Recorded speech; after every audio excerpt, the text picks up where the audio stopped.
ये कोई पेंसिल है जो रखी हुई है, ठीक है, और ये पात्र है जिसमें जल भरा है और उस जल में कोई पेंसिल है वो डूबी हुई है। अब होता क्या है, जो तुम पढ़ते हो ना उसका उल्टा होता है, ये बात याद रखना। प्रकाश की किरणें चलती हैं पेंसिल से, ना कि आंखों से, ये बात याद रखना। चाहे परावर्तन हो चाहे अपवर्तन हो, दोनों जगह यही बात लागू होती है। अगर मान लो ये कोई आदमी है, या फिर ऐसे मान लो कि ये कोई किताब है, ठीक है, ये कोई किताब है, अगर ये रखी है तो इसका मतलब ये है कि सूर्य का प्रकाश इस पे आ रहा है और ये इस पे टकरा के और टकराने के बाद वो हमारी आंखों में आ रहा है, ठीक है, तब हमें वो वस्तु दिख रही है, तब हमें क्या हो रही है, वस्तु दिख रही है। और ठीक इसी प्रकार से इसमें भी प्रकाश की किरणें पेंसिल से चलती हैं, ठीक है, आंखों से नहीं चलती, पेंसिल से चलेंगी। और पेंसिल से जब चलेंगी तो ऐसे मान लो कि ये प्रकाश की किरण है वो चल रही है, आपतित प्रकाश की किरण है। अब देखो यहाँ पर पृष्ठ दूसरा हो गया, ये हो गई वायु, नीचे हो गया जल, तो बता अलग अलग माध्यम हुआ कि नहीं हुआ, हो गया।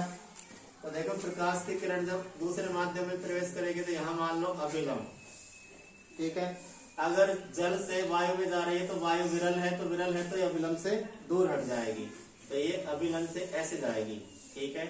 और मान लो यहाँ पर कोई व्यक्ति है और वो क्या कर रहा है, इस आंखों से अपने देख रहा है, तो आप देखो ये प्रकाश की किरण, प्रकाश तो सीधी रेखा में चलता है, तो ये सीधी रेखा में जब चलेगा तो ऐसे यहाँ पे आएगा, ठीक है।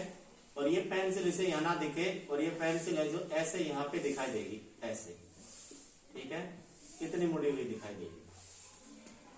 तो ये होती है प्रकाश के अपवर्तन की घटना, जिसमें मतलब ये पेंसिल है ना यहाँ से ऐसे मुड़ जाएगी, अब ऐसे यहाँ नहीं दिखाई देगी, यहाँ दिखाई देगी।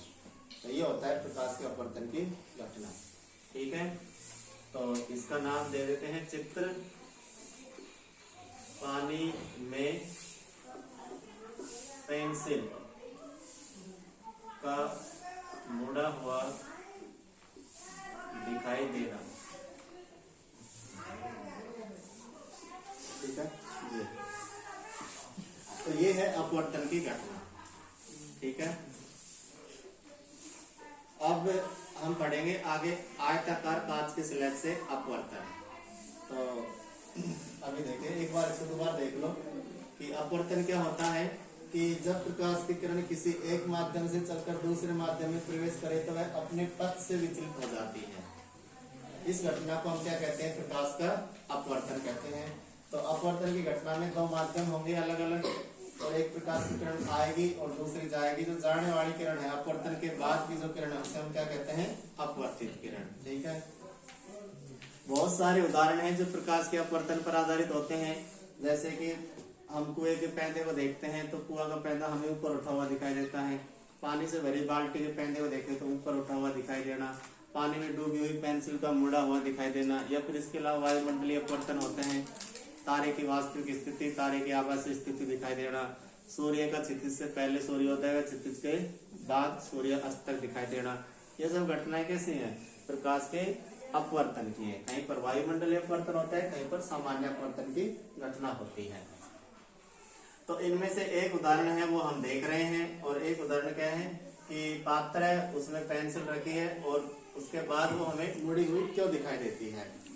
तो ये पेंसिल है, यहाँ से प्रकाश की किरण चलने के बाद ये दूसरे माध्यम में गई तो यह तो अभिलंब की ओर झुकेगी, अभिलंब की ओर झुकेगी, अभिलंब से दूर हटेगी, दो ही बातें होंगी।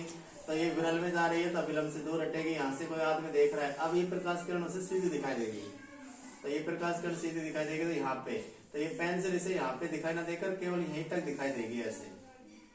अब ये यहाँ पर दिखाई दे रही है और बाकी का भाग है ये ऊपर है, तो मुड़ी की नहीं मुड़ी, बीच में से मुड़ गई पेंसिल। यही होता है पानी में रखने पर पेंसिल का मुड़ा हुआ दिखाई देना, और ये घटना होती है प्रकाश के अपवर्तन पर।